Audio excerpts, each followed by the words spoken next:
wanna also take note of this one na nabanggit din po dun sa hearing kahapon. First time ko to narinig yung red diffusion and red notice. Tinatanong ni Senator Amy, yung pong mga officials natin na may kinalaman dito sa pagkakaaresto sa Pangulong Duterte, ang sinasabi nila, hindi red notice kundi red diffusion yung inilabas ng Interpol for dating Pangulong Duterte. Yung red notice daw dapat ang inantay dahil yon ang mas formal. So ang dami po nagtatanong ngayon, bakit nga po ba hindi red notice ang inilabas? Anong explanation po doon, Attorney Claire? Kasi ang explanation po doon, pag red notice po yan, kumbaga i-spread po yan sa iba-ibang miyembro na state.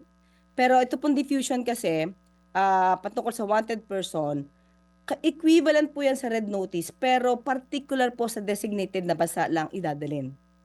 So, kung anong reason dyan, most probably ayaw nilang kumalat dahil kailangan talaga na makuha siguro yung suspect, kaya sa atin lang po ito pinadala.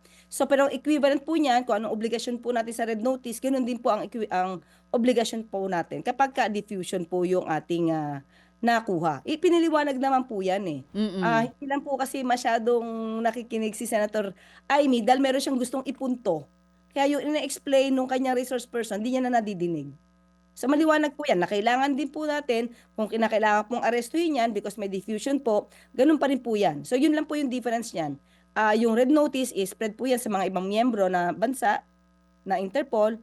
Ang diffusion po is particularly doon sa lugar kung saan lang ito papadala. Oo, sabi niyo hindi po nakikinig si Senator Amy kahapon. May mga pinalabas siyang video kahapon. What's your take on that?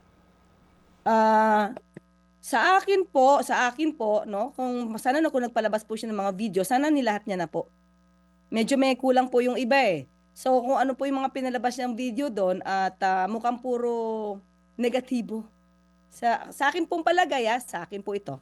Mukhang one-sided yung dating ng kanyang mga video na parang pinapalabas na mali ang ginawa ng administrasyon.